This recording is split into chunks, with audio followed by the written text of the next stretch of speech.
What's going down, Savages? Welcome to episode 3 of Le Savage Show. I'm your host, Stéphane Paulin. Before we get started over here, I just wanted to apologize. I know I said I was going to release episodes last week, but unfortunately last week kind of got out of hand for me and I wasn't able to release any new episodes. But I did end up recording a couple of episodes, which I will be releasing this week, starting with this one. If you haven't done so, please check out the first 2 episodes that were released the previous week, 2 weeks ago. Episode 1, episode 2, available on YouTube and anywhere you download your podcasts. Episode 1, English episode with Drew Onyx. Episode 2, which is a French episode with pro wrestler Mike Marston. Available YouTube, Spotify, Google Play, Apple Podcasts, anywhere. If you haven't done so yet, go ahead and subscribe to the YouTube channel, Le Savage Show. Also, check out on Facebook, Le Savage Show. Go give it a like. It's greatly appreciated. Episode 3 coming out right now. I was really excited about talking with this guest. I met this guest in 2005 when I first moved to Mississauga, Ontario. She was basically my first boxing coach. And hadn't spoken with her in about 15 years. Followed her on social media and was seeing that she was accomplishing so many great things. She is the founder and owner of the Kingsway Boxing Club in the Greater Toronto area. They have 2 locations, I believe. Also, she's the founder, CEO, and president of Fight to End Cancer, a foundation, a charity that has raised and donated over $1 million for cancer research. Just amazing. And she is the current president of Boxing Ontario. Had a great conversation. I was really excited. When I relaunched Le Savage Show, she was on my radar. She was one of these people that I really, really wanted to talk to and have a great conversation. And I extended my invitation. She accepted it, and we were able to make it happen last week. And I was real excited. I was real happy to talk with her. So I'm not going to keep you waiting any longer. Here it is, episode 3 of Le Savage Show with Jennifer Huggins.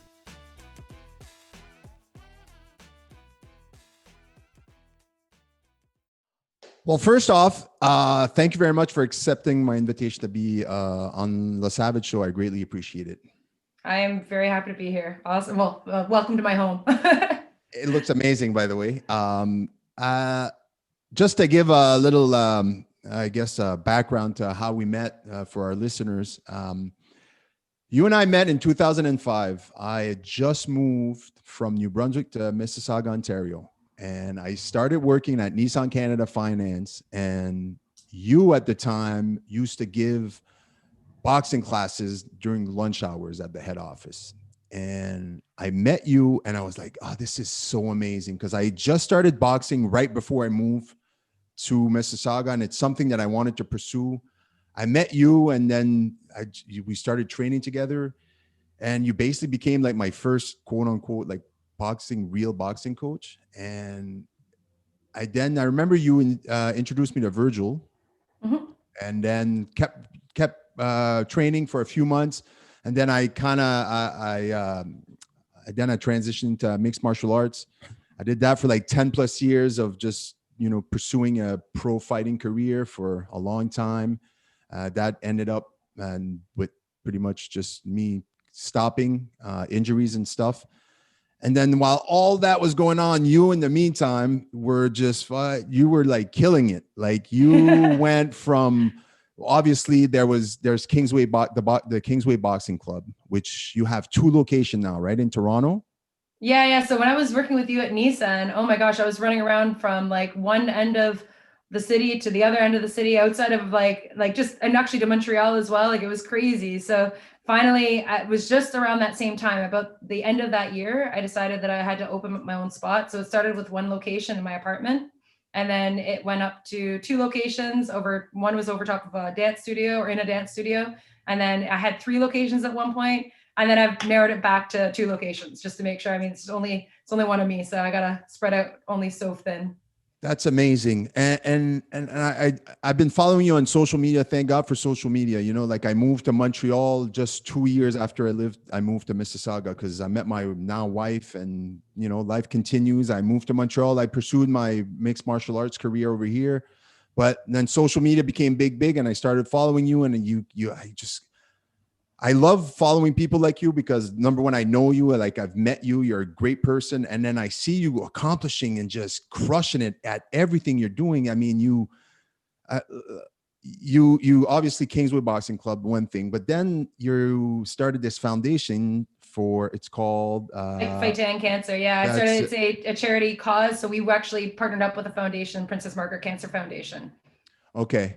And if I read it correctly, you have raised and donated over $1 million already since Yeah, 2011. we just hit 2.6. We were hoping for 1.6. We're hoping for 2 million this year, but we got 1.6 million so far. This up to, I guess, from 2011, 2012 was our first event to now. Wow, that's amazing. That's crazy. I follow the events online and I see everything you're doing. It's just amazing. So you should have stuck to boxing because you could fight only from the waist up you're using, and you wouldn't have to kill your entire body. I know, I So you know. still have time. We can still get you in. I'm still youngish a little bit. Um, yeah, boxing is something. It's funny because the last competition I ever did, the last fight I did was an amateur boxing fight. It's the last time I ever stepped in the ring, and it was the first time I got my hand raised. I wasn't too lucky with my mixed martial arts career, and at the end, I just said I was going to do a boxing fight, and I did, and I won. I was really happy. It's the last time I ever stepped in the ring.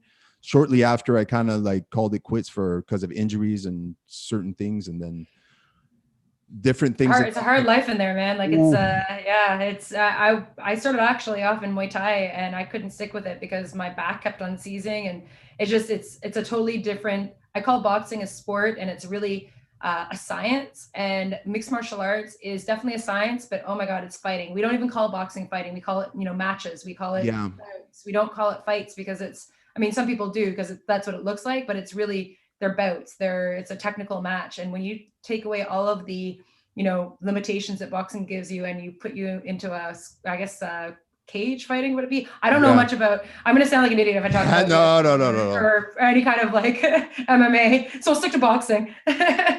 Now, since last October, you're the president of Boxing Ontario. That is amazing. You are basically in charge of governing boxing in Ontario. Is that correct? Yeah. So that was a huge leap for me. I've always said that I don't want to be involved with politics, and I think that was I got nominated, and then I was convinced by the now board that I need to take this position. It's a leadership position. I've been really benefiting from the sport myself, and I hadn't had that opportunity to give back locally. I've been working quite internationally. It's I went backwards, so I've been doing a lot of international boxing. So it was my opportunity to give back locally. So I was out of my comfort zone completely with it, but it was the first opportunity I had to really devote to the sport within our province, and it works hand in hand with with Boxing Canada as well. So I've just taken a position with Boxing Canada now on their officials commission. So it's been step by step pretty incredible, and I always like to stay out of politics, but at the same time, you don't realize that you're a part of the politics if you don't actually take a lead with it. So I think that was the big takeaway, is that I could say that I'm not interested in being, political and doing all these things, but then I'm just the result of it. I don't actually get to call any shots and help make it a better place. Okay. So with all those accomplishments, I have a question for you. Like you went from the boxing club to the great foundation to president of Boxing Ontario, and also you were also, I took some notes here because I did a bit of research, because you're also the first woman to be certified. Is it AIBA? AIBA, yeah. So it's Amateur International Boxing Association. So I was the first woman in North America to be 3-star, which is considered Olympic level. I've done the Olympic trials. I never went to the Olympics. So I was in Rio for like the test Olympics, and I did a lot of the qualifiers. But I was the first woman in North America to do that. I was the first woman as well in all of the Americas to be in North America to be WSB, which we don't have anymore. The World Series of Boxing, it went bankrupt. So, so it was pretty cool. And again, I learned a lot from the people who seem to take these leadership positions. you might be the first, but you definitely don't want to be the last. You want to try to see other people and grow other people up to that point. And since taking those positions and taking those roles and receiving those opportunities, I've just been trying to bring all of the other, not just women, but all the other referees and officials up with me. That's amazing. You're very accomplished in the I guess we'll call it the sport of boxing. Why boxing? What is it about boxing that you fell in love with this sport and that makes you so passionate about it?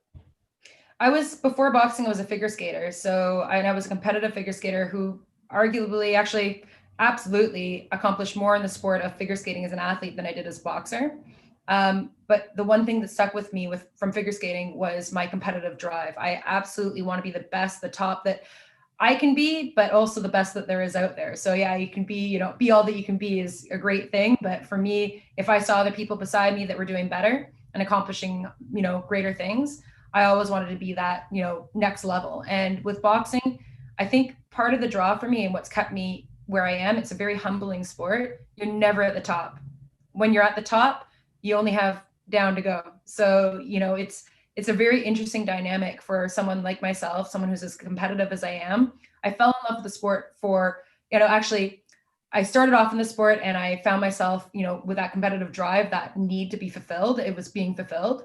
And then I found so many other incredible things about it that, that would be a whole other podcast in itself. It was just something that you almost have to experience it. And that's actually one of my biggest things as a coach is the hardest thing to do is get someone into the boxing gym. So a lot of people are intimidated. Maybe they're not necessarily ready to, take that mental step into something that they might already perceive as being like a blood sport or whatever it is that they think it is. The minute you get in there, the minute you literally take control over your life, everything you do has impact. Literally every punch you throw, you have control over that. You're the leading force in all of that. And it doesn't matter, what else somebody else is doing beside you. Yes, you want to try to be competitive with that person. You're always also competing against yourself. And it's just one of those things that builds you as a person, builds your character, it builds your strength, it builds your mental and emotional capacity. So it's just, and again, for me, I'll never be the top, no matter how high I try to go, I'll never be the best. And the one thing that because I'm a coach, that I've always wanted to do is bring people up with me. So I just will never accomplish the top because it just keeps on, that goalpost keeps moving. Do you feel like you're obviously an athlete coming before with figure skating and then into boxing? Did you always feel like you were meant to be a coach and not the athlete, not the superstar athlete? Or was it gradual where it came along and said, you know what, maybe I'm good at this coaching thing and maybe I should venture off in this direction? I miss competing. Skating, not so much, but the number of times as a coach, I see one of my boxers in there, maybe not during competition, but like when they're training and they're maybe not giving it their 100%, they're maybe not doing what I think they could accomplish or what I could accomplish in there. I'm like, I want to take them out and get in there and show them how it's done. So I think that athlete part of me is still in there. And I actually miss being an athlete more than ever. I think the reality of it is that I am a good coach. I love coaching. I've learned, I always learning as a coach as well. And you can accomplish so much more because you can spread yourself so much more thin as a coach. So, it's like living vicariously through your athletes. Yeah. I actually shifted into being an official. And actually, I think this has made me miss coaching a lot because as an official, you're governing the sport. You're, watching and you're giving measurables to the athletes as they perform. And you're sitting there like, you can't really, you're not, as an official, you're not coaching the athlete anymore. So I've gone very far as an official.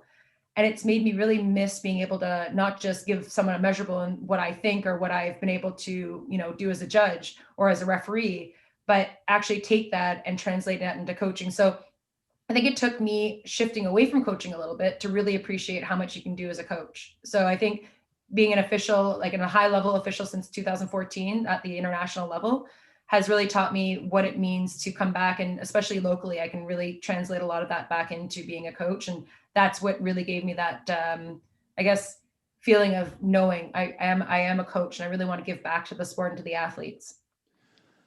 I feel there's, I know for me, when I discovered martial arts or it was boxing, then martial arts, it I felt like it's something that I needed in my life that I didn't know I needed. Like I fell in love with it, and then I discovered that the discipline part of the sports, like boxing, MMA, whatever it is, there's so many, like you said earlier about you felt like being humble.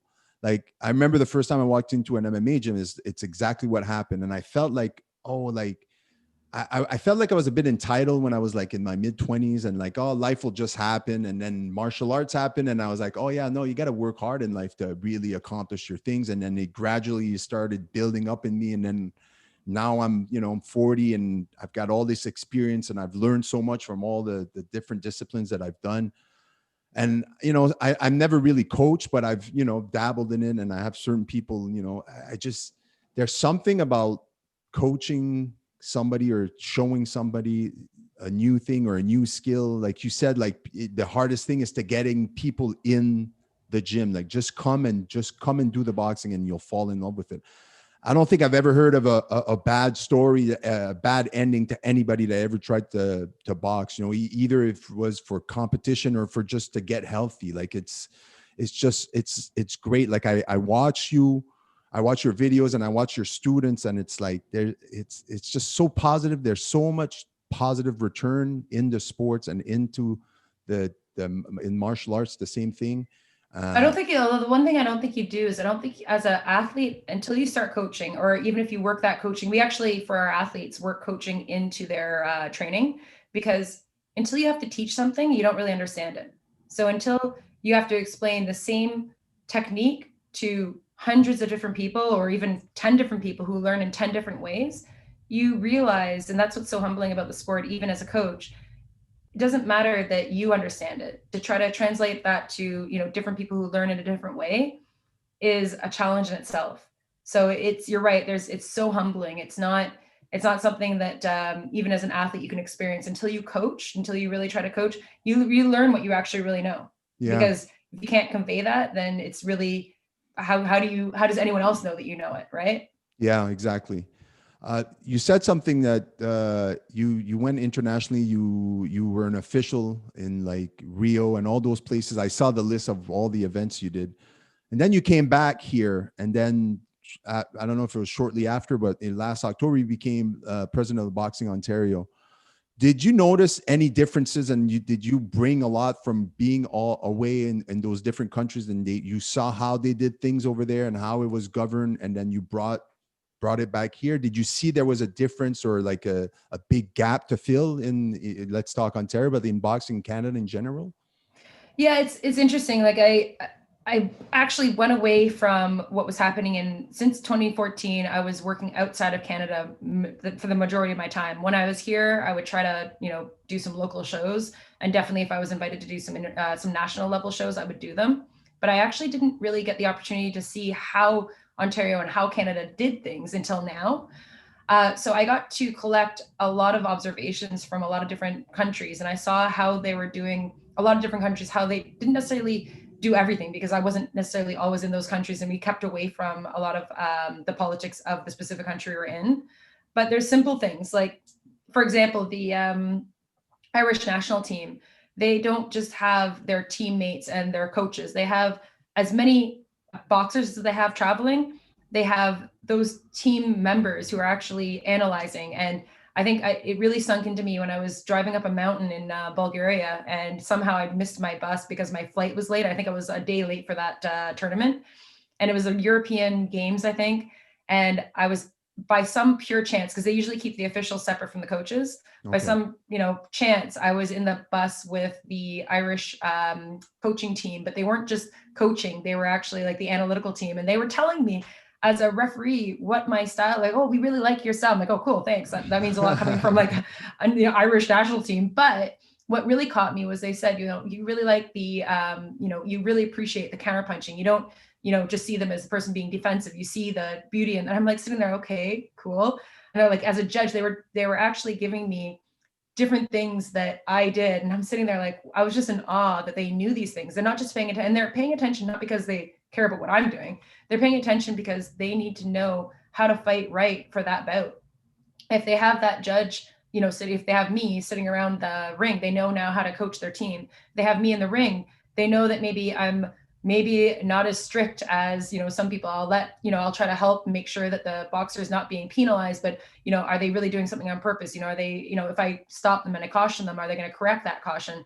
So it's very interesting that they have that kind of thing. We don't have that kind of analytical team that I know of. I'm just starting to get a little bit more involved with the Canadian scene.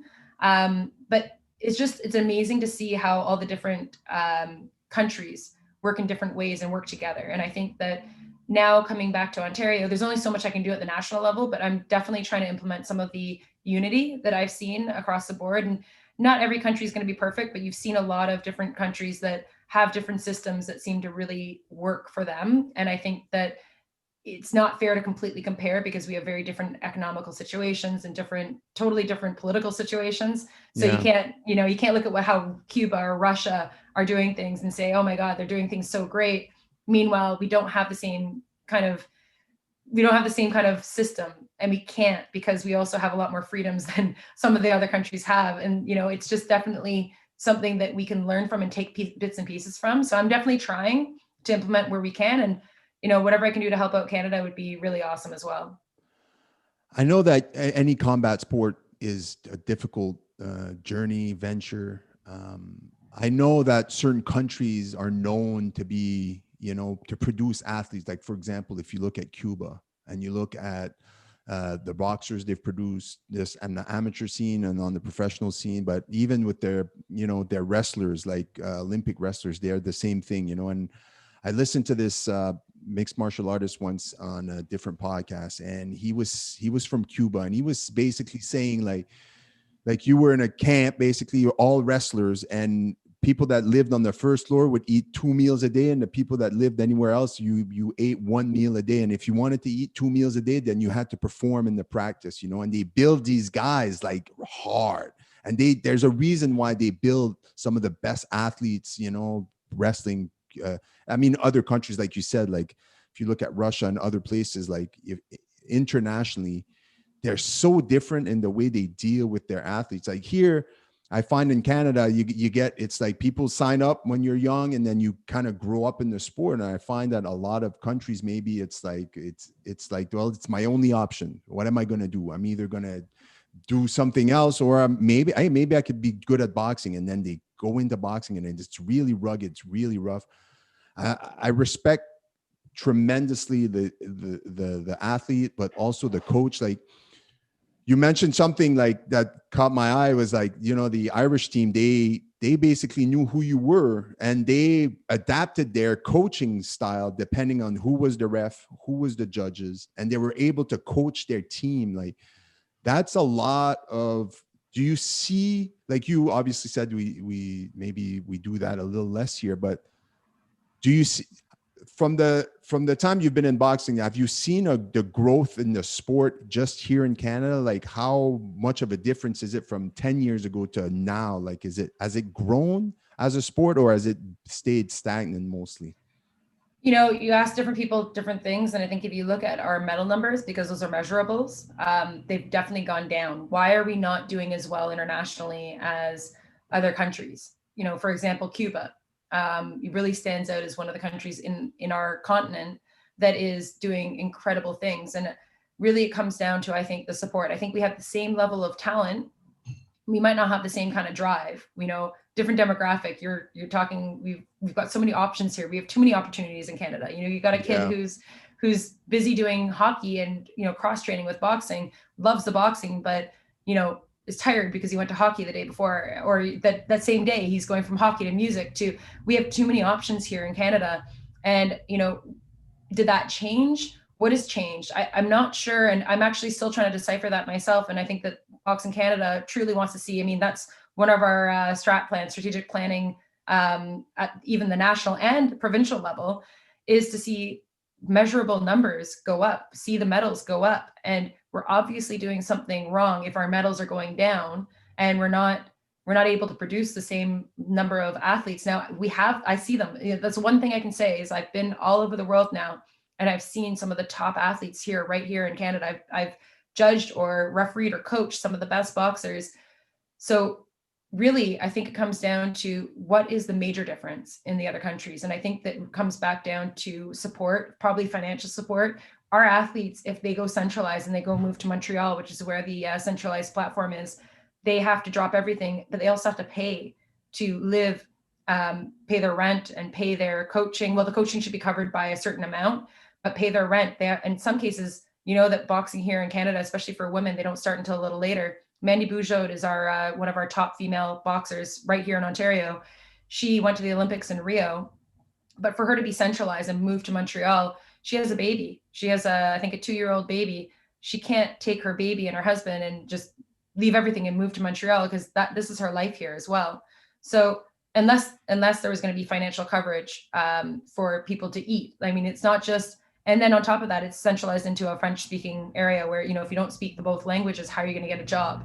Yeah. So I think it comes down to the support that we need to find to be able to support these athletes who are absolutely incredible athletes and very, very much in competitive level with these other athletes from Cuba or from Russia or any of those other places that really stand out. Even USA is medaling, not as well. I think they might have had a couple of, lack of medals in the past few years, but I think that they look at the measurables and they see how they can increase. And that's what we're doing right now. So we're in a growth phase right now. It must be, I don't know if frustrating is the word, but I know you must see that as far as investment from the country, from the government to back up boxing, you must see that they're backing up other sports more than boxing, right? They probably show certain preferences towards other sports because it's either more popular or, probably brings back more money. Who knows, right? Is that one thing? Am I wrong in thinking that it's, you get, like boxing is here, but other sports are, especially on the amateur ranks where it's actually, I don't know that part. I don't know if I agree with. So the Ministry of Sport is, and I'm only just seeing this for the first time, so I'm still learning it as I go right now. And I'm, anyone who watches this is free to correct me if I'm wrong, but we're, as Ministry of Sport and as a PSO, so we're a provincial sports organization, we are getting money. I think the difference is, and I think we're getting even-ish money. Actually, I would say that we're all the different PSOs are getting even money. Like even right now with COVID, we're getting extra funds here and there, and it's on par with all the other PSOs. What the difference is a demographic of athletes who partake in the sport of boxing. And hopefully that changes, but the demographic of athlete who goes into hockey typically comes from money. Not because it attracts rich people only, but they have to have money to get into the lower levels. They need the equipment. They need $1,500 worth of, skates every year. They need the hockey equipment. They need the ice time. So to even get into that sport, right off the bat that the demographic of money that's coming in is going to be from a middle class to upper middle class level, or, very rich. Yeah. Athletes for boxing, it attracts a demographic that doesn't have as much money because what do we need? Before COVID, you didn't need anything. You could just walk into a gym and you could throw on a pair of gloves that were being lent to you by, the boxing gym.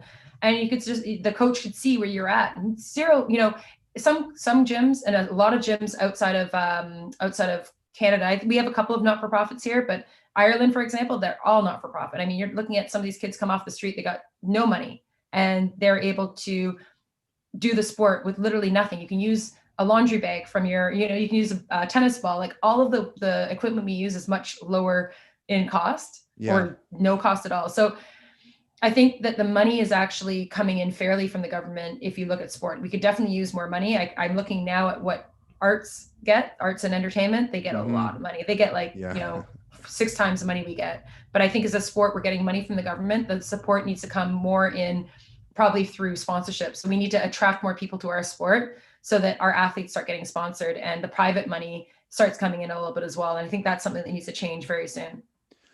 Do you think the lack of private money is due to the fact that it's boxing? That it's a combat sport. I don't want to see that on my TV. I don't want to lend money to a combat. Like I might be exaggerating a little bit, but it's not as visually pleasing as maybe watching a hockey game or watching. Oh man, it's so much more pleasing visually to me. For me, it is for everybody that I know and hang out with. Yeah, of course. Like I'd rather watch a fight than a hockey game any day of the week, twice on Sunday.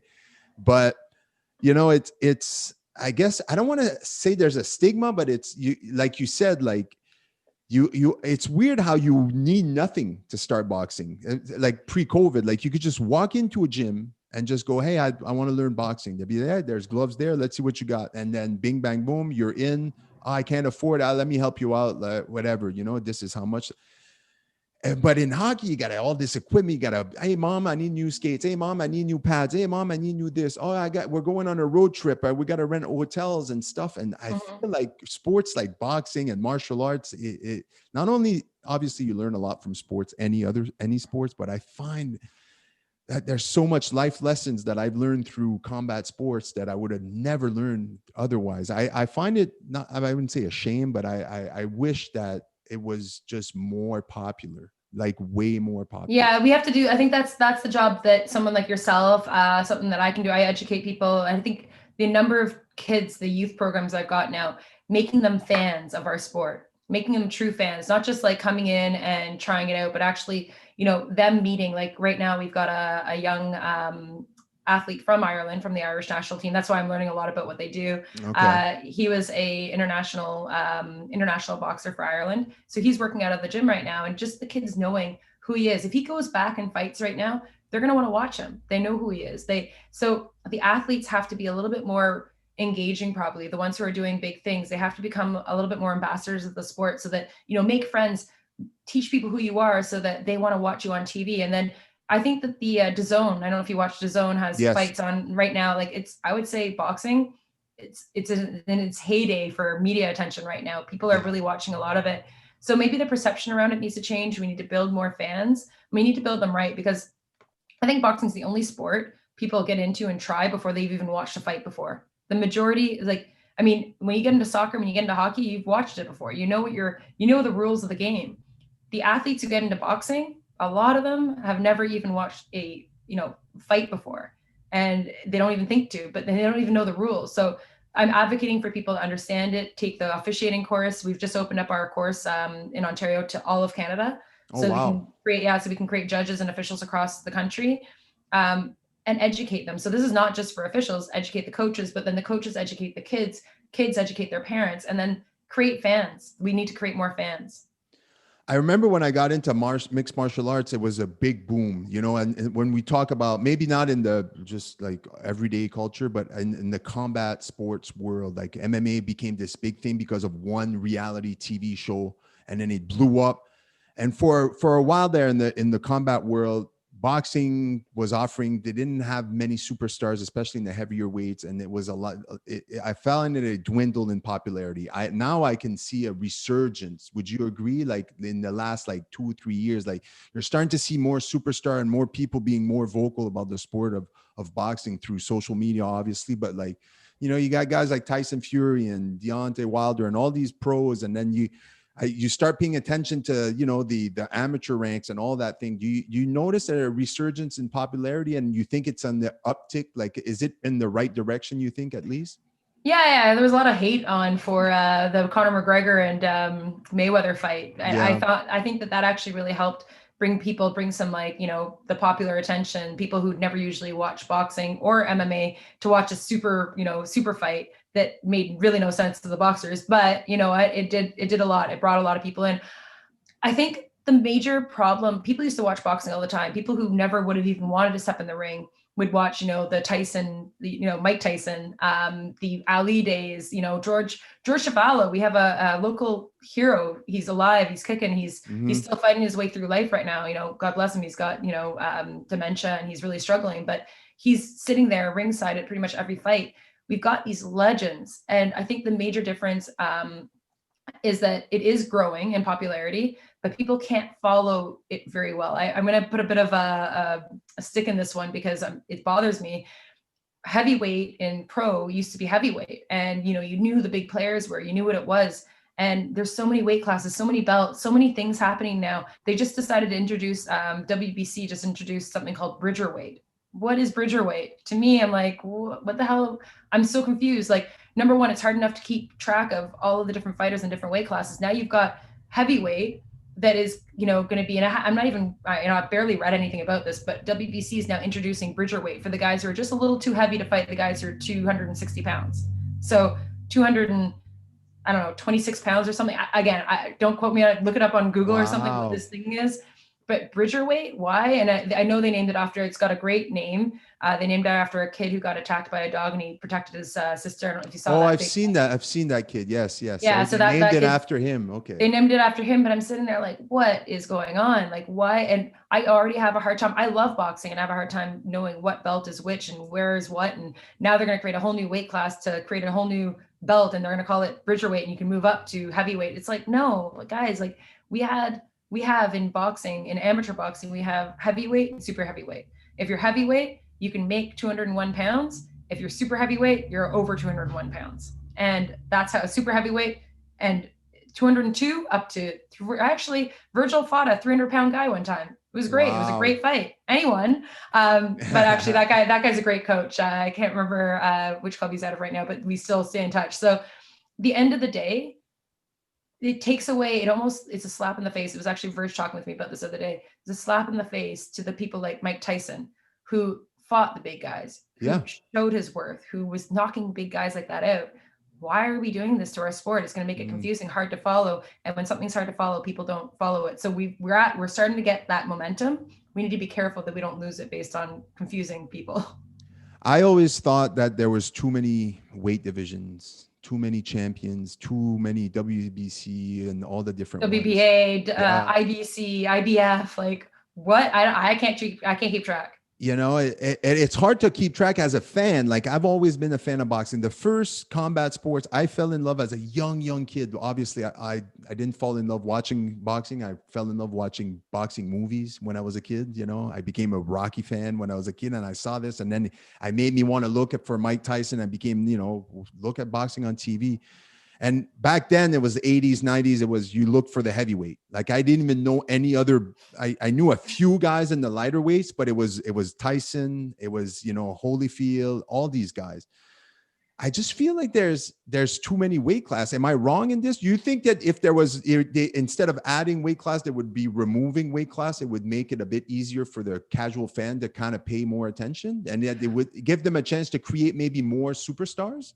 The weight classes might not be a problem. This new weight class, huge problem to me, because it's less about having another weight class and more about taking something away from the guys who were able to actually accomplish big things in those weight classes as they were. I think it's a money, that's, to me, sorry, and I hope I'm not upsetting anybody, but I feel like that is a money ploy, because you're now creating a new weight class. You're creating, new money, new purses for a new weight class, and then guys have to fight up, down, it is confusing on that part. But actually what the problem is for me is that there's just too many belts. Like you can just go and create, I right now could become a promoter and be like the Ontario Boxing Commission belt. I could create a new belt. Like there's so many belts. How do you keep track? I think that there should be, and I get it, because they're trying to make sure that it's not, dominated by one. There's no monopoly over it. So, you've got WBC and WBA are a couple of the biggest guys out there. Then you've got all these other guys who keep on starting new belts, and the IBF, so the International Boxing Federation, IBA, like there's just, I think that's where the problem comes. Like you're not talking about who's the best in, the world. You're talking about who is the best within each one of these associations, and they compete them against each other. I just can't keep track. And I think, so the weight classes, I understand those and I respect those, because I see how they work. Even in amateur, we really need those. And, a few pounds can make a really big difference. But the number of belts, we gotta clarify what it is, and, have 1, 2 maybe belts that really people go for. And I think the WBC is kind of doing that. Yeah. But now they're adding extra weight classes. so yeah, I'm confused, probably the whole answer on that one, but definitely we need to make it a little clearer. All in all, though, I think we're as a sport, boxing is moving in the right direction. Like I see more of it it's weird because during COVID, I've been seeing a lot more of it on TV. I think people are starved for sports and entertainment. And there's only a few sports happening right now. Like there's UFC's going on, boxing's going on. There's hockey. They've got a hockey bubble. They've got a basketball bubble. They got tennis and they got golf. Like there's not a whole bunch of other sports going on right now. So we're really, really, I think this is like the perfect time for us to, gain new fans. there's been a lot of education. I think that the one major thing, misconception that people have about the sport of boxing is all the head injuries that you're going to get, especially as there's a big difference from the injuries you're going to see as an amateur versus the intention of a pro. You know, an amateur, you're 3 rounds, you don't even have a chance to really warm up to get those knockout, those knockouts happen typically in pro. You know, you're planning your fight, you set up your bout so that you've got, round 9, you know that, okay, you figured out your opponent, and that's when you're looking for or that's when the guy's gonna be tired enough for you to land those shots you're looking to do. Yeah. We've learned a lot about concussions. We've learned a lot about, what training is supposed to look like, and how to reduce the chances of concussion, also reduce the chances of having any kind of second impact syndrome from, a boxer an athlete who's been injured. This is not just in boxing, in every sport. So we've learned so much about concussions. I mean, we actually all of the sports in Canada operate, I believe it's in Canada, it might be just in Ontario, by something called Rowan's Law. We as coaches, doesn't matter what sport you're in, as long as it's a governed sport, have to learn and understand that. So we're protecting these athletes. And I think if we start educating people a little bit more on that, we'll bring more people into our sport. And if we start educating the coaches on what they need to do, and we are doing that now, then the injuries, we won't see those happening. So I think even in pro, they're looking at, I think that might be part of that whole Bridgerweight thing. They're looking at ways to reduce the concussions. And also, I mean, typically when you see the older generation of boxers, like you see the Ali's when Ali was alive, Yeah. you see George Chuvalo, you're seeing the dementia, you're seeing Parkinson's. Those are definitely related to the boxing that he did. They were doing 15-round fights and they were sparring with no headgears. They were fighting with no headgears. There was a lot to be said about the kind of damage that would happen from round 13 to 15. So there's that. And it's an overall thing. We've got to really start educating people about what it is and how safe we are. Safe sport is a big part of what our sport is now. But I'm glad you brought up the head trauma issue and stuff. It's something I wanted to bring up with you. Do you think that back in the day, like you mentioned, like a lot of the head damage was done also during training, right? They sparred with no headgear some of the time, and they went to war. They get some clubs, some boxing clubs. I mean, if you follow the story of boxing, there's stories about certain guys going to war just in sparring, leading up to a fight, lots right? of that. Oh, for sure. Yeah. You get more vicious fights in sparring that you'll ever see in the ring on fight night. And I think that the training methods that we input now, even in martial arts, like it's like, even when I started, it was a lot of sparring. And I could tell you right now, like I've been concussed many times, and there's a lot of the times where you're like, take a break, shake it off. And I'm like, all right, I'm back in, let's go back in. And there's this mentality of like, I'm good. I'm young. I'll shake it off. I'll be honest. I dealt with a concussion at the beginning of the year I think it was like my 4th or 5th documented one. I don't even want to count the rest of it. And, it was horrible. Like they get worse and worse, and it's no fun. I fear the repercussions of what I did to my brain during these martial arts years, and now pro wrestling, which is, it's not as easy as people think. But I'm happy that people are starting to notice, and because of the research, and people are starting to change the way they train and things, and then the sport is starting to evaluate, and the coaches are more aware of the danger, so that and accountable. They're being held accountable. I think that's a huge thing, is accountability. You can't expect these coaches. I mean, sometimes coaches, and I still have it now, that the coach during a fight, like during an actual match, would be like, no, he's fine. He's been 8 counted out, for knockdowns. In amateur novice boxing, 2 knockdowns or 2 8 counts in a round, the bout is over, especially for like a new boxer. And I've got people, arguing there, he's fine. And it's like, you have to remember, and you have to keep those emotions in check. He might be okay. He might not be, but you also want to make sure, or she may not be. You also want to make sure that they can keep on going and get their education and continue to live their life, and not worry about, what those concussions, you don't know what's happening in the brain until you cut it open, and you're not going to cut it open until you're dead. So a lot of the concussion damage that you'll hear about and have to learn about, they're having to wait till some of these older boxers donate their brains, or MMA, or any fighter, or anyone. Wrestling's even different.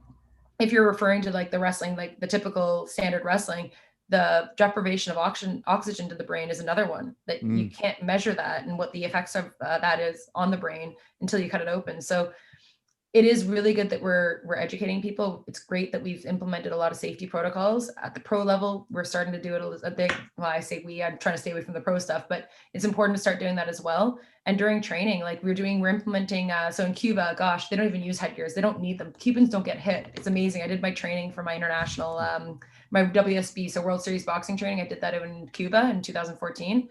Those guys went for 12 hours straight, 2 guys sparring so that we could referee them.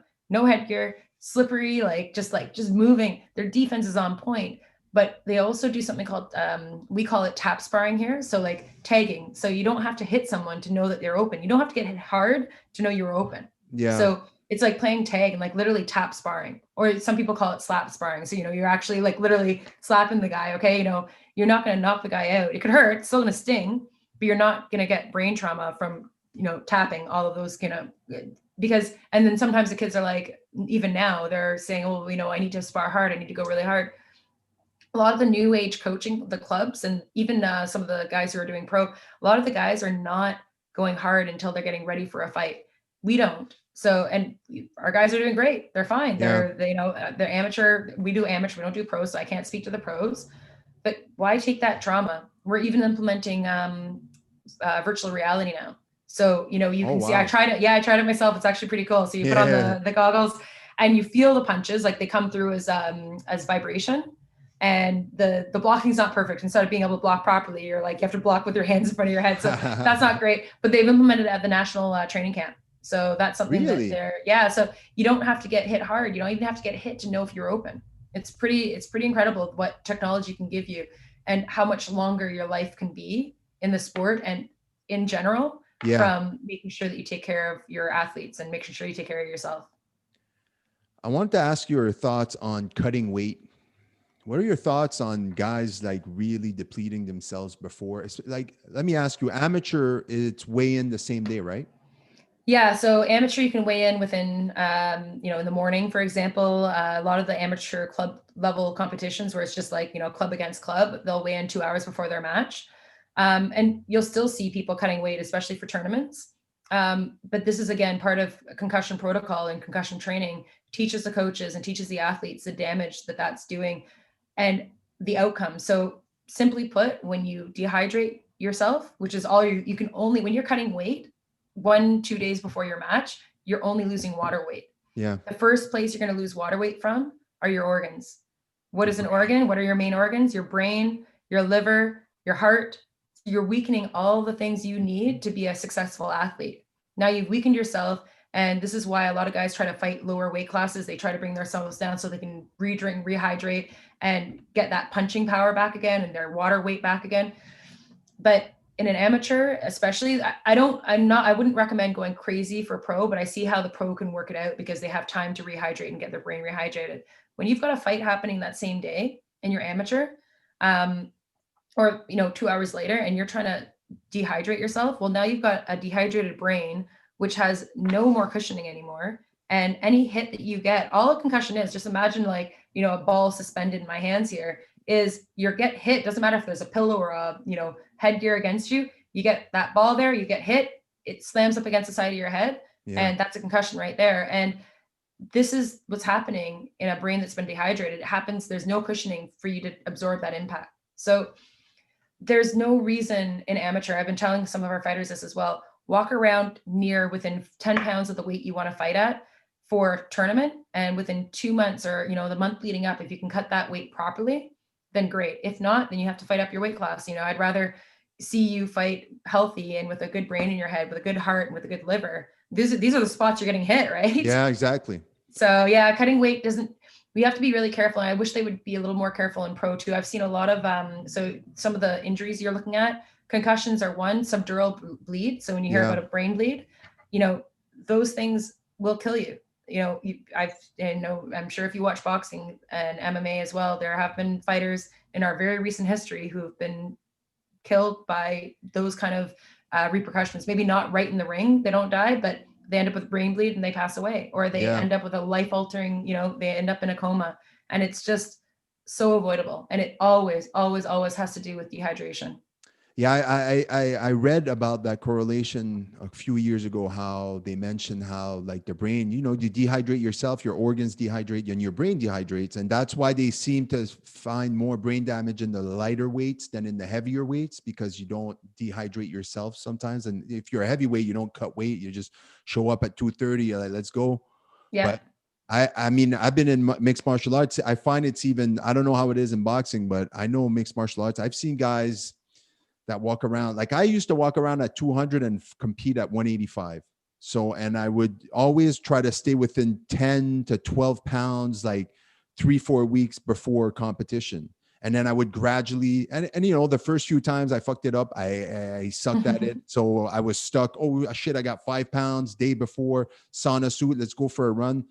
You get to the fight time and you're dead, you're depleted, and you wonder like, oh man, what happened? And you're like, oh. Yeah, I mean, you get headache. You think about it, when you're dehydrated, you get a headache. Why are you getting a headache? Because your brain doesn't have what it needs in there to feed the brain. So yeah, it is definitely something that we have to do a little less of. And it's interesting because you're right. You do see these at the lower weight classes. I mean, it doesn't matter, how hard. Yes, the boxers at super heavyweight are hitting harder. Yeah, they're a lot bigger, but they're also probably a lot more hydrated because they're not trying to cut weight and they're not trying to, do the things that we do as a smaller weight class.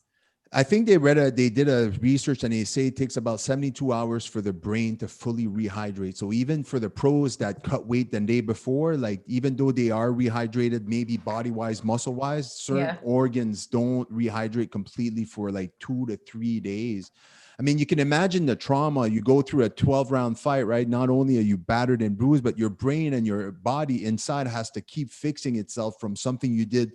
You're basically killing yourself little by little while you're cutting weight, right? You're like dying a little bit. And then all of a sudden you're going to go fight for your life the next day. I get if you can keep it within the 5-10 pound, but I've seen guys cut 15, 20, 30 pounds in 24 hours. And it blows my mind how they can go out there and win or even just compete. Like, yeah. And we have to, I think that what we show, I mean, I remember the first time I ever saw that, was before I was really involved at this level, and seeing people at, international competitions cutting big weight. I saw it on, I think it was a Contender, where you watch the guys go and lose 25 pounds in the sauna, and it's crazy to me. We can't be promoting that. We can't be. So I think we have to be a little bit more careful about what we're putting out there, because young mind is going to go say, oh, well, I better go do that. And that's how I, end up a movie star and a boxing star. And that's just crazy to me. Yeah. So that is definitely dangerous with a weight class sport. So I think really comes down to education. And you're right. It is the education, and it's the coaches, responsibility to show their athletes the proper way to do it, right? Like, don't balloon up in between fights. Don't fight at 185 and walk around at 225. Like, live a healthy life. Live healthy, eat healthy, be healthy, and then fight healthy and compete healthy, and just be overall around what you want to be. And I think that that's something that they should start looking at and monitoring. And I think that that's where you're going to start seeing the analytics go. I know it's already happening for the amateur sport, like for our national team right now. I know there's one athlete who isn't going to be going to the Olympic qualifiers in next year because he just couldn't maintain a healthy, ability at the weight class that he qualified at. And they don't want to put him into any kind of risk. And it's really heartbreaking, but at the same time, this kid's at least going to have a life after boxing. Yeah.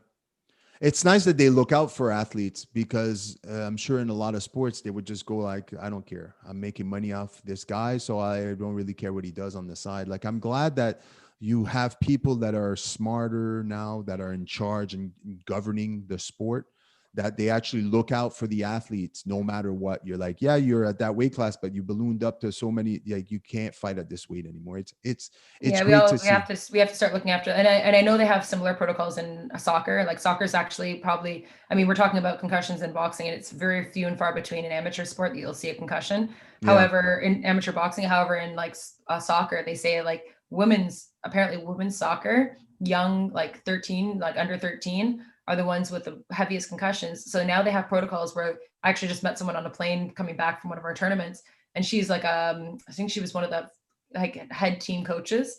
And she was saying that, a lot of the kids now are lying sometimes, like, oh no, my head's fine, because they get taken off the field. So you have to look out for the athletes because they have one goal. They have one mission, and their mission is to succeed and be competitive, and they're going to be the top that they can be. But we need to have someone there, not to hold them back, but to make sure that they also have a life after their sport.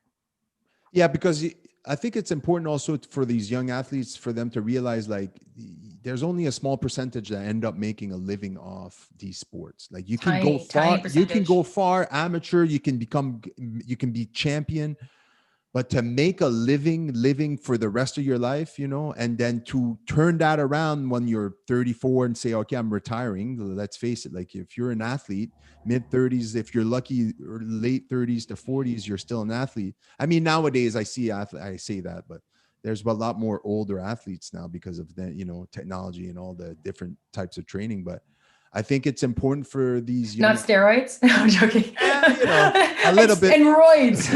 Yeah, roids. Listen, I would know nothing about this, and I just turned 40, and I am in the best shape of my life, and it's all because I took myself under my wing and decided to do my own thing. You know, it's I think you're right. I think it's important for young athletes. I think it needs to be built in them so that later on, when they mature and start making their own decisions and smarter decisions, then they'll at least have the knowledge that, well, I know that this is no good and I need to take better care of my body and my mind, especially in a sport like boxing. Yeah, it all comes back to education. For all things that we've been talking about today, it's all about educating people, educating the athletes, the fans, the coaches, and, you know, the officials, the people who are taking care of these, you know, the sport as a governing body. So it's educate, teach, and understand, and keep growing with it. I'm so glad that the sport of boxing has a person like you inside. Like I remember one of the first things when I met you is that you were so positive, upbeat. You're always full of energy. You're always ready to go, and you're always like looking to help out. I was 20 when you met me. I can't even believe that. That was like running around. I was open to doing anything. I had like I don't know. I think I had like 5 jobs. I was working the nightclubs. I was doing boxing. Yes, I remember you did work in the nightclubs. Yes. Yeah. So I was running everywhere. And then I had like a job. I had a regular job working as a personal trainer at Sports Clubs of Canada back then. And it was like I was just like, I was young and peppy. I was like 20 years old. I'm still positive. Yeah. Oh my God, the energy I used to have. I remember that was Barbara Bonifacio. I don't know if you remember her. She was yes, I'm still in touch with her. For real? Yeah. She's got her own. So it's such a this is the thing I love about sport. It really brings people together. Like, you know, would I have had this conversation with you if you hadn't, you know, social media is really good for it as well. But if you hadn't, you know, you stayed involved in this martial arts of any kind, it's pretty cool. Like it keeps us all together. So Barbara, she doesn't do boxing, but she has a fitness gym of her own. So she still keeps going, and she's kept in touch. We've been in contact over the shutdown as well. That's amazing. So. Let's touch a little bit on this, talk about shutdown. How has this pandemic affected everything you do? Personally, you know, I was using the word pivot. You know, you get used to pivoting, and that became everyone's favorite word at the beginning of COVID. It was like, it's okay. We just got to pivot. Like shutdown happened. We pivoted. We went online 3 months solid, online only. And we pivoted and we made it work. And we got, you know, we engaged with not the majority, but I would say maybe about, 20 to 25, maybe 30% stayed online with us. So we pivoted. Then we reopened on June 15th was the first day that, you know, we at Kingsway Boxing decided to reopen. May 19th, I remember all these dates because these are like usually big, huge board calls with the Ministry of Sport, just like trying to figure it out. And May 19th, they decided, okay, we're going to allow PSOs, so provincial sports organizations, to open, providing they can comply with, you know, whatever safety protocols that they decided. We pivoted, we reopened, and we complied. We only were allowed at one time, we were allowed 5 people in the entire gym, and we were allowed to have 10 people in the entire gym. And then we went into stage 3, which allowed us to be kind of open. And as long as you were in the social circle and had an agreement, so we pivoted. And then about 2 weeks, so maybe a month ago, the government came out and said, oh, we're now following Quebec. And we're going to do 28-day shutdown. What the hell is a 28? Where does 28 days come from? Is it from a movie? It's a movie, 28 days. God. Like what the hell? So anyway, I'm not I'm not knocking that, there's a real serious pandemic happening in this world. I get it. And I've seen from all angles, everyone struggles. Small businesses, a lot of other small businesses are struggling 10 times harder than we are. Boxing gyms have been shut down forever. Montreal, I know some of them, like I've got friends in Montreal who didn't even have a chance to open their doors before the shutdown happened. Wow. So we're pivoting, and we're just dizzy. At this point, we're I feel like we're just going in circles. It's tough to keep people engaged. I'm learning a lot as a coach. I'm learning a lot as a leader for Boxing Ontario. Engagement. I'm offering courses now online for officials. We're looking at trying to get coaching courses online. We've got a lot of these courses. So it's really brought us together. So the silver lining in all of this is that we're really unified. Like everybody is struggling with the same thing. We're not fighting each other anymore. We're fighting towards the same goal, which is to reopen and do it safely. So it's been beautiful for that. And, people that, never would have had a conversation with me are having conversations with us, coming to us, feeling comfortable, feeling confident that, they can bring the problems to the leadership and we can do something about that. And that to me is, a beautiful thing that we wouldn't have had maybe that stop and that hard reset had we not had COVID. But I think I'm ready to reopen now. I feel so bad for like the restaurants. I will never complain about the pivots we had to do as a business for boxing because we're still doing something. We're not doing what we love to do. We're doing something. But the restaurants, God, I'm watching some of these guys just like struggle to even think of opening their takeout by tomorrow. Like it's just, I don't know. I think it's very similar in Quebec and especially Montreal. Everything here has been shut down since beginning of October. They said we're going to shut down for 28 days. They shut. What is the 28 days? What is that? No, have you seen the movie? It's a movie. They're like in the movie. It took 28 days for like I know what happens after 28 days. Like, is this the world is over? They shut down here. Today I was fucking mad because they have re-announced today that they're gonna they basically gonna shut down. We've been shut down almost a month and a half now. It's gonna be 2 months. They're gonna keep it. So they extended it for an extra after the first 28 days. Us here, they extended it for another 28 days. But then what's going to happen is they're going to extend it again because we're going into the holidays. They're not going to say, but not only that, but the numbers here are like not going down. Like we have 1,400, almost 1,400 new cases just yesterday. And now they're talking about maybe closing the schools again here. Instead of giving them 2 weeks off during the holidays, they're talking about maybe giving them 4 weeks off. And let's see, because right now here in Montreal, in the last 3-4 days, a lot of the cases come from schools and they're trying to control that. But they closed the restaurants and the gyms. And I'm like, I don't know about you in Ontario, but here in Montreal, there has been 0 cases that come from where? Restaurants and where? Gyms. But why are you closing these establishments? You understand how important it is for mental health. And optics is, what it is? It's optics. To me, again, I don't want to get too political, but if the numbers are still going up, which they are here in Ontario too, and you shut down what you perceive as being the spread or the, what makes a spread happen, and it's still going up, then those were not the problem. The numbers are going up. I understand the idea of slowing the spread, but if the numbers are going up in schools, why not close the schools first? See what happens. And the schools are a perfect example. You've got, I don't know how it is, the overcrowding in some of the schools here in Ontario is epic. And you've got teachers who are just getting frustrated and stressed, and maybe they take their masks off. The teachers are the ones spreading it. Then the kids bring it back and they bring it back to their homes. The kids are spreading it to their elderly parents, grandparents, whatever it is. So how is that happening at the gyms? It's not. We've got very heavy. I don't mind the protocols. I don't mind I actually love the protocols now. I clean myself now and I don't mind it because we used to have cleaners. Everyone is keeping the gym so clean, and gyms are the cleanest places on earth now. So it just, to me, it's optics. They're just trying to make sure the government is just trying to make sure that it looks like they're doing their part. And look, it's okay. We close this down and we're going to do the next thing, but they're not really using verified, stats. They can't even collect stats because they keep on shutting everyone down and reopening and then saying, okay, well, and I think we really are following Montreal or Quebec right now. It's like red zones, like hot zones, whatever this is. Yeah. they use So colors to fear, they control us with that fear. They're like, you're in the red zone. I'm like, I don't even understand what that means. Like, I can't, like yeah. here in Montreal, like since the 1st of October, I can't even travel outside of the red zone. Like I live on the island of Montreal, like just on Wow. the skirts. Like I don't live downtown, but I still live on the island. And the island was, and all of its surrounding is there was the red zone.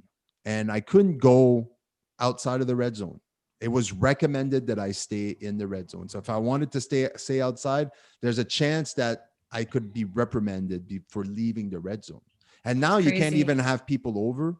I can't go visit my mom. My kids can't go visit their grandparents. Like it's crazy, and it gets frustrated because Combat Arts Academy, right, in Yeah, Mississauga, yeah, of course. Yeah, right? yeah. Like I that's the MMA gym that I attended first time.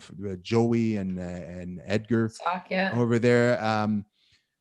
I mean, they've been struggling too, and like it's funny you say about cleaning because I watch Edgar. He shows videos of him cleaning the gym, and like you're right, it's the cleanest place. Like they're so careful because they're like restaurants, right? Imagine you've worked all your life and you're like, I'm going to open my own boxing gym or my own MMA gym, and I'm working and I'm slowly, and you don't Yeah. open a Yeah. gym one day and all of a sudden you have 100 clients. It's like you start with 1 or 2 and 10 and 15, and it slowly grows, and it's painful, it's hard. And then they'll come in, the government goes, nope, you shut down, you can't work anymore, you can't make money, you got to go figure out a different way. And you use pivot, I use adapt. Like Adapt. Yeah. you need to be good at adapting to this new life. This is new, this is a pivot in society. 2020 was like, whoop whoop, nope, we're going this way now. You need to adapt or you're gonna be left behind. Well, I And think the that's a great thing about boxing clubs and boxers. We adapt. We're yes, in a match. You have to adapt all the way through that round, all the way through the next round, next round. That's adapting is what we do well at. That's why you're probably seeing a lot of the boxing gyms really survive this thing. And the ones who don't survive right now, some of them are being smart. Some of them are just like, you know what, I can't keep doing this because we don't know. That's actually the hardest part of all of this. In a 3-round match that you've got 3 rounds. You've got 2 to 3 minutes per mm-hmm. round, and you know that it's going to be over after that 3rd round bell. If you make it through, and that sometimes is all you really need is if you make it through, you're going to hear that bell ring, even if it's the hardest fight of your life.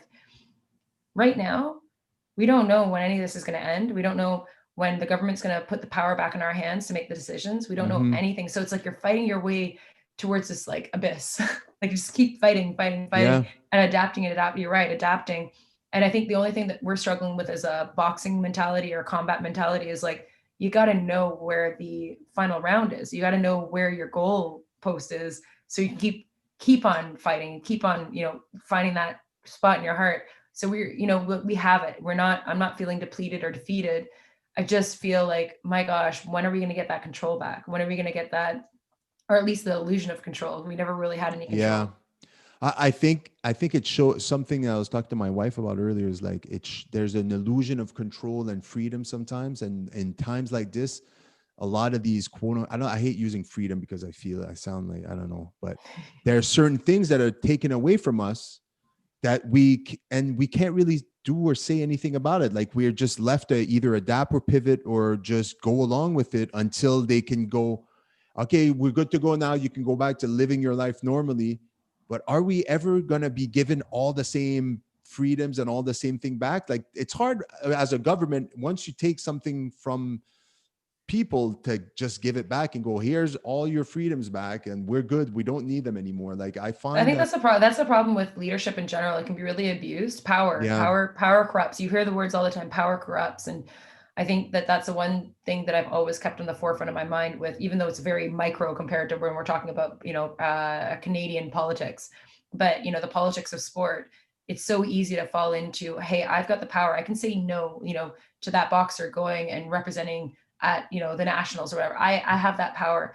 I will never abuse that. I've actually taken away some of my power by turning what I used to be and what my positions used to be into committees. So rather than it being one person who makes all of those decisions, it's a committee of people that can outvote me against, my better judgment. Maybe, even if it's with the best intentions, if the majority says, no, sorry, that's not right. I want that. Yeah. But I don't know what's going on right now with, the world in general. It's like social freedoms in countries that were so-called democratic are piece by piece being taken away. And yes, Yeah. we're in the middle of a pandemic. We have to protect ourselves from ourselves. We have to protect ourselves from, there's a lot of stupid in the world. I get that. But we just don't know. We don't know where this is going and what is the limitation. Like and I say they, but it's a worldwide phenomenon happening. And it really comes down to, we're in the state of emergency. So certain powers can be, I guess, applied. Yeah. And it's a very, I guess it's an intoxicating feeling for the leaders. I can tell you, I've seen it firsthand with sport, and being able to make decisions behind closed doors, and not to say everyone's doing it maliciously, but I've seen it. And you have to have yourself in check and take a step back and say, does this decision make sense, and who am I being held accountable to? It can't just be, and I don't know how they're doing it at the national, international level right now, but there's so many different countries doing the same thing. I don't know, maybe it's working. I mean, look at our friends to the south of the border. Yeah. They don't really have any kind of rules put in place too much right now. I hope to see that change, but they're really struggling. I think they're at like a 25% infection rate, and they have their hospitals are, some of the hospitals are at capacity. So we don't want that to happen either. So I don't know. Yeah. My wife said today that in Chicago, she heard that they had 12,000 new cases today or some crazy shit like that. Like they're struggling in Chicago. I heard something about in Texas, I think it's 1 in every 30 is getting not just like ill, but like getting very, very sick with coronavirus. So I don't know. I mean, the great thing is I heard that Pfizer came out with something that was like a 90% possible vaccine, but then they came out with as well, it was only tested on asymptomatic people. I was like, how does that work? So it's true, right? Yeah. So I don't know. One thing that I've done, or that I've gotten better at, is that since then I started paying more and more attention to our leaders and how they actually make decisions, right? Because before all this, I just was living my life. Everything was doing great. I didn't have to worry about anything. I wanted to go outside. I'd go outside. I wanted to go visit my family, and nothing the government did would even affect my way of life. But now, because of the pandemic, I'm like, I need to start paying more attention. And I started paying more attention. And then I started seeing there was not as much transparency as I would love to see, And I was about to say that it's transparency is the biggest problem. When you're making decisions behind closed doors and throwing out random color coding with random numbers that only really represents, you're not throwing out numbers that represent the infected population that is in hospital. You're throwing out random numbers that just positives, which could be false negatives or could be false positives. Like there's no transparency. People, I know they're trying to figure it out as they go. I get that, but there's a lack of transparency, and that's what we're on a boxing level trying to fix. Like it can't, for sport, any decision that we make, it's not just about defending it, but having people understand it. And if they don't like it, they can be a part of the change. If you don't like how it's being done, no problem. Let's sit down and talk about what needs to change to make this something that not everyone's going to like everything, but at least transparency. And right now we don't have that, not as a small business. We're not being given those options to actually have a say in any of this. And that's, I think, the illusion of control that we had over our life that we never had, and that the government is implementing their control and lack of transparency, really. Yeah. It's sad, but I really hope that it gets better, Yeah, I think we all do.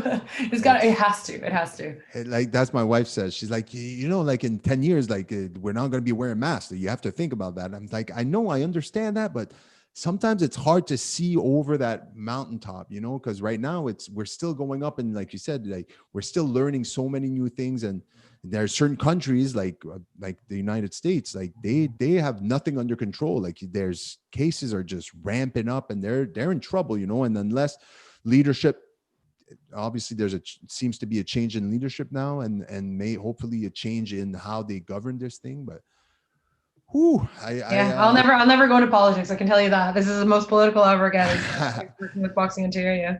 Before I let you go, I really want to talk to you about your foundation and about your charity, Fight to End Cancer. Can you?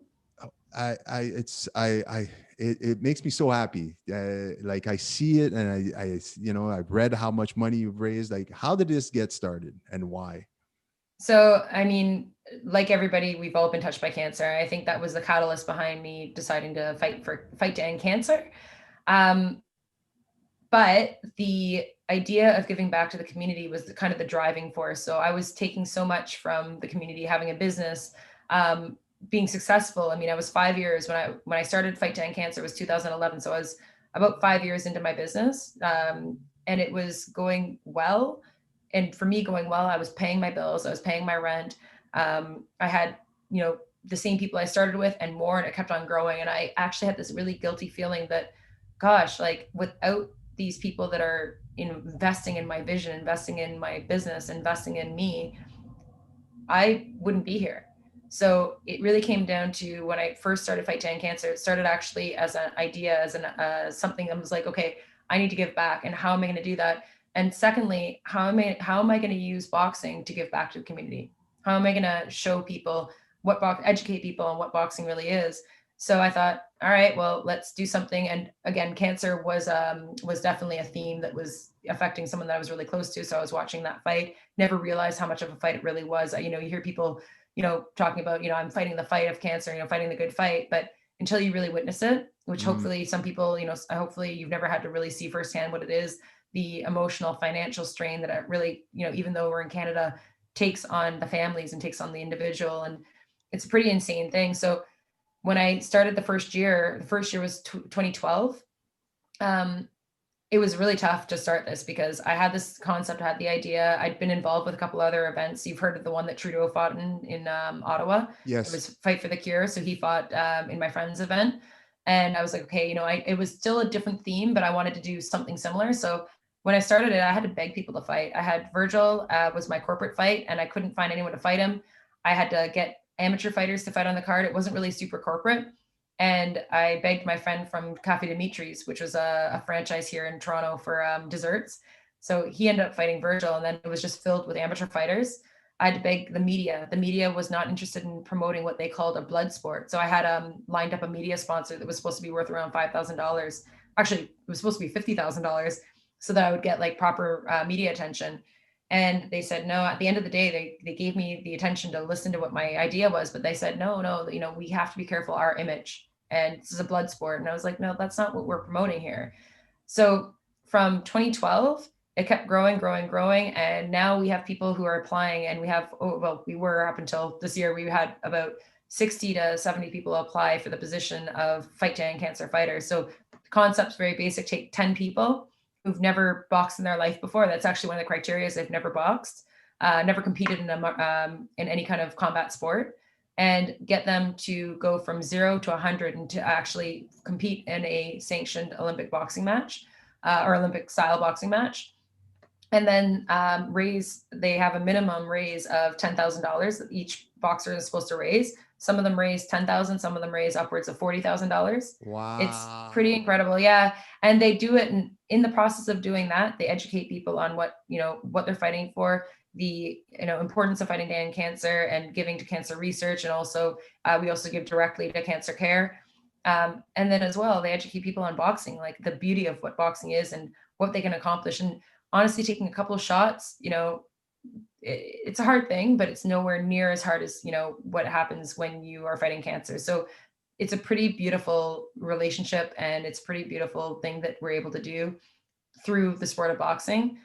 And, it'll never end. We've got now more than just boxing matches. We have, different companies have joined us. So you can go to the liquor store and you can buy something called Vienna Estates, the Founder's Blend. And that founder has a story. I mean, he passed away of cancer, but the family wanted his legacy to continue. So 10% of every bottle sold comes back to the Fight to End Cancer. So you don't have to get in the ring and fight. We've got so many different things now, so many different layers of what we do. And it's such a good feeling, because it kind of sparked from the sport of boxing and learning how to fight and continue fighting. And even if you can't step in the ring, continue that fight. That's amazing. That's amazing. How long do the fighters get to train to go from 0 to 100?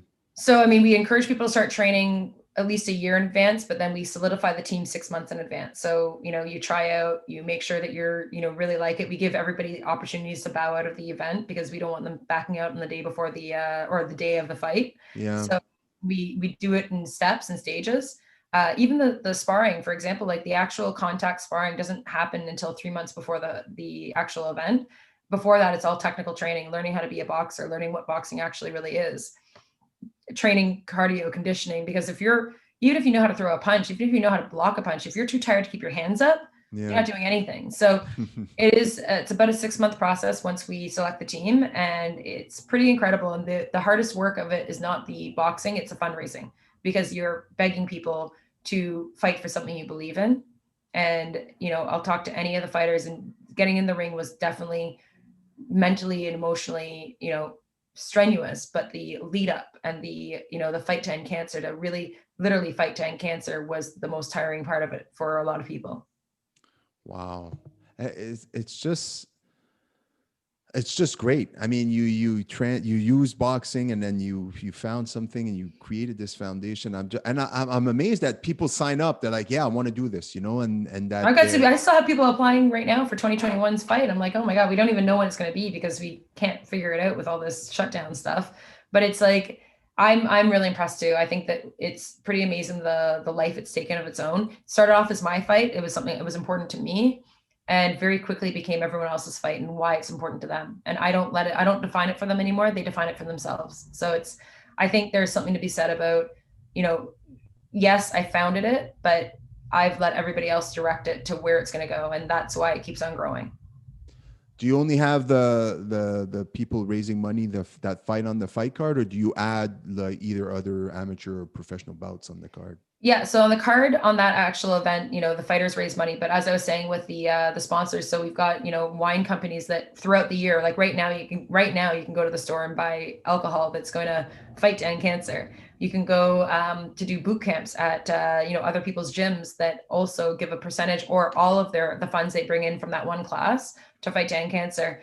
Every one of the sponsors, Tip Top Tailor is a really good example. All over Canada, across Canada, you could walk into any of the Tip Top Tailor stores. They have to relaunch the campaign still, just hoping that they can open up all their doors properly. But basically, you walk into a store, you buy a tie clip, and 100% of that goes to Princess Margaret Cancer Foundation through Fight to End Cancer. So it's pretty incredible what the companies do. So the companies are fighting alongside of the fighters, and they've all created their own fights, and they've all created things that are achievable. We had a 5-year-old have a lemonade stand, and those proceeds, and so it's pretty cool. I mean, we've got people all over the world who we just got our trademark in the US as well. So the idea that we can fight anywhere, and anyone can be a part of this fight. I don't say no to anybody. Like this, it's not my fight to say no to. You want to fight, you can fight. So it's pretty cool. It's pretty epic. So I'm assuming a lot of these people that sign up, they've never boxed before, never been part of boxing. They just want to raise money. They think, you know what? It's a challenge. Let me challenge myself and raise money in this. Yeah, and a lot of them have corporate backing. So a lot of them work for companies that, are big companies. Like we've had Coca-Cola fight. We've had Home Trust, which is like a public mortgage company. We've had much bigger names like PCL's fought. Gosh, I'm like blanking on all the different companies that have fought. They're going to kill me. But the idea is that, and we've had like this year, we've got a Grafton Apparel, which is Tip Top Tailor fighter coming in and fighting. So they have great corporate backing, but the main criteria is just to make sure it's a fair fight, that they don't have real fight experience. Like they could have boxercise, but they can't have actually had matches in the ring. Like I couldn't sign up to go and fight, right? No, not if you've had pro. I mean, we could do a pro against a pro. Like we could do it on a different card. And that was kind of the next step, is like maybe put a fight to end cancer fight on an undercard or on like one of the main events for a pro fight. Yeah. So we could definitely do that. On the main gala event, we wouldn't have you doing it because the sanctioning only allows us to have amateur boxing matches. Yeah, it's be cool. I mean, let's make it happen. Let's make it happen. I haven't fought in a while, but I I still I still try to keep up. I mean, when the gyms were open, I'd hit the boxing bag once in a while, and I still do like a lot of shadow boxing and stuff. Like I try to keep up with it, especially it's part of me. I love it so much, not just boxing, but like Muay Thai. I got really into Muay Thai towards the end of my career. I just I didn't want it to improve, because when I went into MMA, I fell in love with the grappling aspect of it. And I don't know, I fell in love with it. And I was constantly I became a grappler. I became a jiu-jitsu guy and a submission guy. I just loved it. And then as I got older, I felt that my striking needed to improve. So I focused. And that's why at the end I did they were the gym that I had here in Montreal that I was going to. he was doing a boxing show, an amateur boxing show, and I said, you know what, I'm gonna fight on it. And I really trained and a bunch of for the team and stuff, and I ended up fighting, and it was a great experience, you know. And sometimes I miss it. Like I told my wife and a few of my friends, I'm like, yeah, I'm 40 now, maybe I'll dabble a little bit more into it. You're just after 40, you're just considered master's class. You're a master's class now in Canada. You can still make it happen. Still make it happen. Just be careful and make sure you don't cut any weight.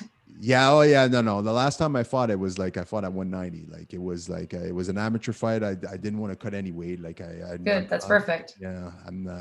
It's hard to cut weight, and I like eating too much to start cutting weight and doing all that stuff. But man, I miss it. It's you can't, once you're part of that world, I don't think you can ever leave it. It's just, it's in you because it's so hard to do and it's so rewarding to do. And I'm really happy I got the chance to talk to you today. I really like, when I see someone like you, it motivates me, it inspires me, and I'm all about that now. I'm all about inspiring people and talking to people that are just doing great things, and either one thing like you in boxing or just in many other aspects. And I'm really grateful that you accepted my invitation. Awesome. Well, I'm happy I was able to actually talk with you, catch up with you 15 years later. That's insane. What a great 15-year anniversary. Yeah. You should come. You guys are on lockdown. We still have virtual classes. So if you ever want to come join me on Saturday mornings at 9 a.m. You're on the same time zone as me. So 9 a.m. Saturday mornings. Join me. I've got a guy, Mandy Bourgeois. He used to be training out of out of Underdog. He was a fighter over there. So I'm not sure. Again, boxing scene. But he's helping me out with the online class. He's like real deal. He's going pro. So really? It's cool. Yeah. I mean, again, silver lining. I never realized that you could have boxing classes all over the world. So you're in Montreal, I'm in Toronto. Join me on Saturday. This is cool. Join me on Saturday morning. I'd love to see where you're at from 15 years ago to now. All right. I'll check it out. Is it on where can I get that? Kingswayboxing.com. And we're doing, so, I mean, you'll be in it for free, but we're actually doing free weeks right now. You can, as soon as you go and sign up for it, you'll see the free option, but it's pretty cool. Like I have to say, like, I'm super impressed with what you can accomplish on, like, I never used Zoom before COVID. Now I live on neither. It's all I do my podcast. I do every episode of my podcast. Like before, when I did this podcast, like, or my older shows that I had before, like I said, it's like the fourth version of this podcast. I built in my office. I had a little studio. And I would enjoy having conversation face to face. So I would invite people into my house, into my studio, and I would record them live. I'd have 2 cameras, and I had the whole. That's pretty cool too. Like that's really awesome. But then the pandemic hit, and I was like, well, now I'm forced to use technology, and I didn't really want to before. But then I was like, well, I need episodes, I need content, and we need to keep this going. I started doing them, and it gave me an opportunity, number one, to talk to people that I couldn't have live because I live in Montreal and I could only have guests that lived in the area, right? So I was like, now I get an opportunity to talk to people from back home or, to you in Ontario. Like, and I got used to it now. And I'm like, I don't think I see myself doing it any other way right now. It's great. That's cool. I've adapted myself. I'm able to create. I don't have anybody else. It's just me, myself, and I take care of booking all the guests and getting in contact with people. And the reason for this is that I really want to just give people an opportunity to come on and talk and inspire other people and have people that I find interesting and knowledgeable and just inspiring myself, so that they can have a platform to show, I could use my platform to just spread the word about certain people in certain aspects. So thank you so much for having me. And I can't wait to see you either in the boxing class or even maybe as a referee judge, if you want to take my boxing referee course. Can we talk off air, off the record? Because I'd like to discuss a few things about you. Sure. Let's end it here because I could talk to you all night. Thanks again for being a guest on Le Savage Show. I greatly appreciate it, Jennifer. Thank you. Can't wait to see you soon. All right. Ciao. Awesome.